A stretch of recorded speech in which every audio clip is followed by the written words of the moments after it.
Hi guys, Recovery Gym.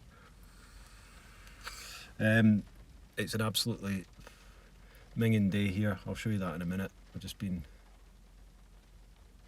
There's a seagull over there. It looks like he's wanting some food. I don't have any. Yeah.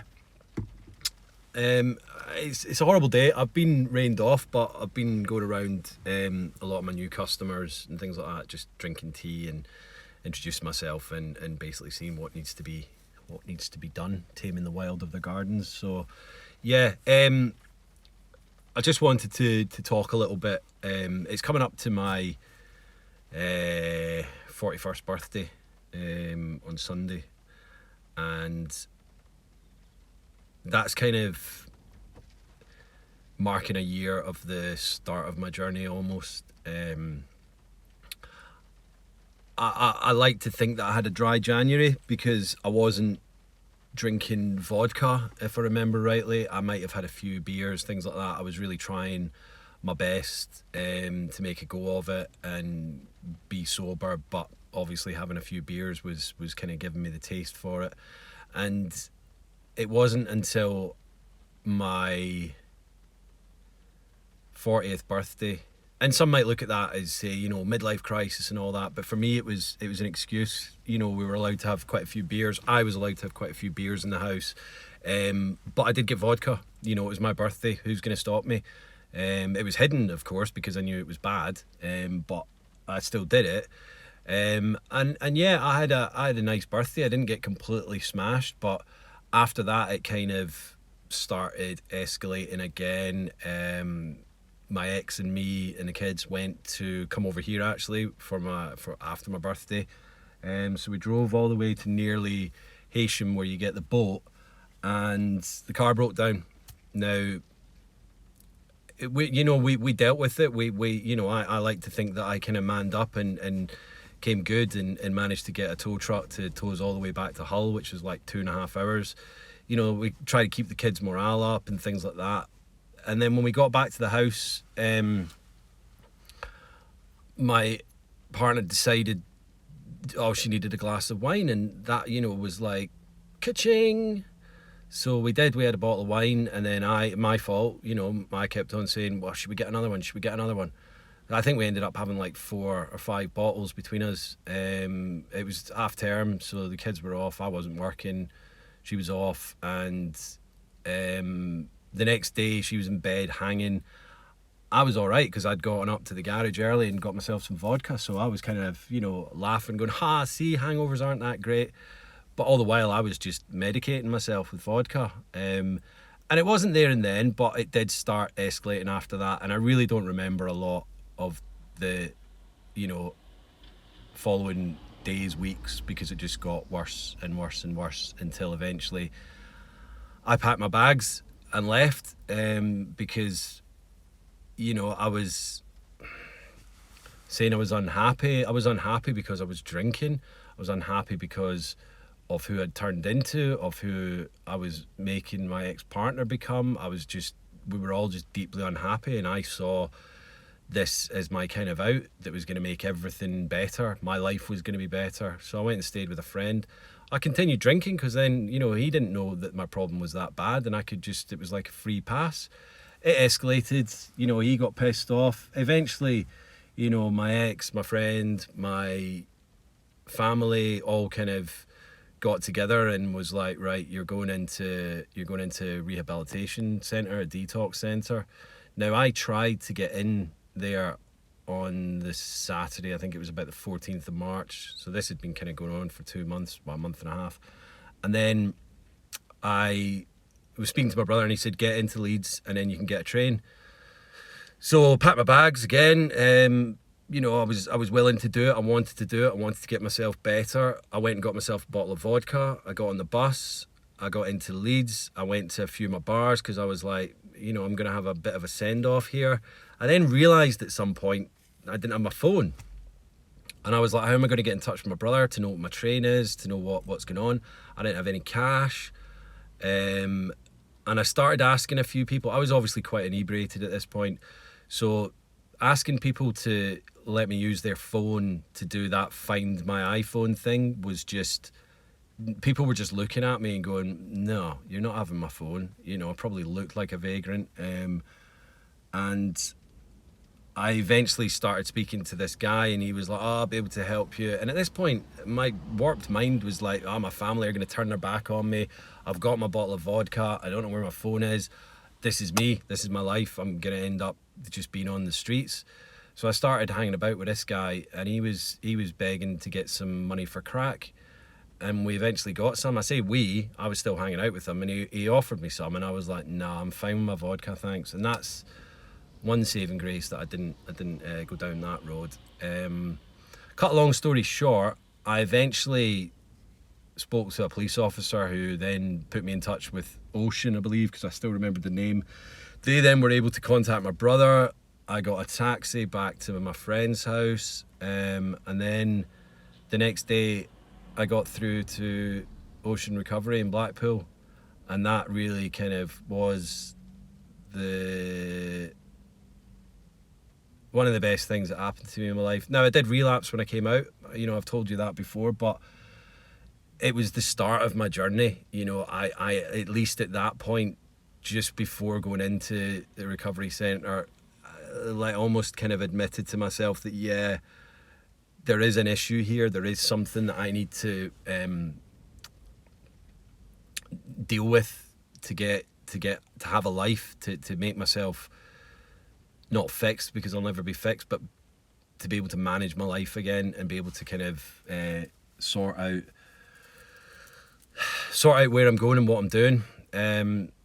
Now at the time, I thought, right, I'm gonna get out of this and I'm gonna get back with my ex. That's what I want, so I'm doing this for her, and that's the wrong thing. You know, I did want to go back with her, but the wrong thing was to do it for someone else rather than doing it for myself. So when I came out, I relapsed massively, and it went on for about 2 or 3 months from beginning of May, when I was in my little flat, to until I came over here, which was 4th of July. So yeah, what are we, May, June, yeah, 2 and a bit months. And then I got over here, did 2 weeks isolation, didn't drink in there, and then just started drinking again. Just couldn't stop. And once I'd had that taste again, that was it. I was back on track one, you know. And then got sober a couple of times, back on it, sober a couple of times, back on it, and it was just the vicious cycle again. There was just no way of kind of getting out of it, and that really, I didn't know what to do. I knew there was meetings over here, but I didn't want to kind of go down that road, because I thought, I can do this myself. I've done it before. That was what I believed. I've done it before. I'd never done it before. I'd never been sober for more than, 45 days. When I came out of Ocean, that was it, 45 days, which now seems, a pittance, but it's not. 45 days is a long time, but I didn't do that myself. I was in a locked cage almost for 28 of those days, and then I was at my friend Kathy's house for 2 and a bit weeks. So I was being controlled in my drinking. I wouldn't have dared drink in front of them, because I knew I was on the path. But as soon as I was on my own, that was it. I didn't have the tools. I didn't want to do the tools. I just wanted to drink once I'd got the taste of it again, and that was the thing, I relapsed because I got the taste for it. Now I can say that it was because my ex didn't want me back, or, I was on my own, or we were in lockdown. I can use all of these excuses and these triggers, as it were. But the reason was, I thought I could go and have one drink and that'd be fine. I couldn't. Once I had one drink, that was it. It was all bets are off, and where we end up. And I ended up in a fucking really bad place. So eventually I ended up at the north part of the island. I may have mentioned this before, and my brother came and he found me because I sent him my location, and he came up and got me, and he took me to hospital. And after getting detoxed and coming out, I went and did my meetings, and I've not looked back. So that's nearly a year ago. As I say, Sunday will be when I remember a really you know, I was drinking heavily before the Christmas. I was 2019, and I you know, I kind of had moments of on and off, and I was going to try and this, that, and the other. But the fact that I wasn't being abstinent was the main issue. I should have just, I didn't want to, you know. I was lying to my ex and saying, not lying, but I was saying, yeah, you know, I'll be okay. I'm not an alcoholic. And although she knew I probably was, she was probably thinking, what's it going to be, a lifetime of neither of us drinking or this, that, and the other. So I guess it was difficult for her to kind of accept the same way as it's difficult for me to accept. So yeah, so as I say, it's nearly a year since the start of the journey, you know, and although I'm 5 and a bit months in, I still put not my sobriety date, because of course it's not, but the start of who I'm becoming started back then, and I needed to fall off that ledge big time to actually get where I am now. Now I apologise to my ex, my family, to my friend, to anyone, you know, that I've kind of hurt or upset along the way, because I needed to fall from grace, I guess. Not that I was ever in grace, but I needed to fall hard, because I would have seen it as just an easy way back up. You know, oh yeah, I didn't fall that far, so I didn't have a big problem, but I fell massively in that. I'm not saying everyone has to have a massive downfall before they can get themselves better, but for me, that's, I always said I didn't regret anything in my life, because I wouldn't be who I am today without it. And that's still very true, but obviously I'm upset that I hurt and upset family, friends, loved ones, and you know, and I apologise for that, I really do. But I wouldn't be who I am today, right here, right now, if it wasn't for the way that I spectacularly failed at my life. And now it's a case of rebuilding from rock bottom up, from scratch up, from, you know, ground zero up, and that's what I'm doing. So yeah, I just wanted to tell you a little bit about that today. I will do the usual and oh Christ, let me just turn all this off and show you what kind of a day it is. Sorry about that. So, I mean, it's a beautiful view. You can normally see the hills and the mountains in the back there, but that's Douglas on a very bleak and dreary day. I don't know if you can hear me when I'm putting out the window, but this is Douglas. So yeah, so I was kind of rained off today, but as I say, I've been keeping busy, and it's Friday tomorrow, so woohoo! That's for you, Sam.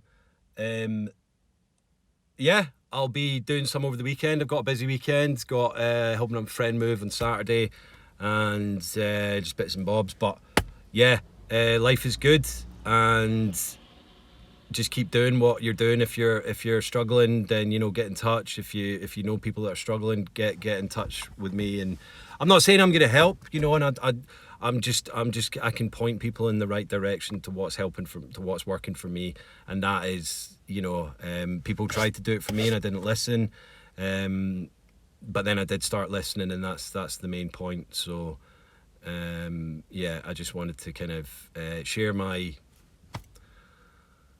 short-lived kind of experience that I have up until now. I'm going to keep doing this. I'm going to keep doing this for as long as I feel is necessary, you know. People are enjoying my videos. People are giving me good feedback, and, you know, every now and then someone says that they're helping them. So I appreciate that feedback, and you know, it means the world to me that people are watching and taking something from it. So yeah, thanks for that. Like, subscribe, share, comment, DM me, all the above and below. Have a good day. Might do one tomorrow, might not, but if not, you know, have a good weekend. I'll be on Recovery Gym, Instagram, Twitter, all the other stuff. But yeah, cool. Peace. Take care. Bye bye.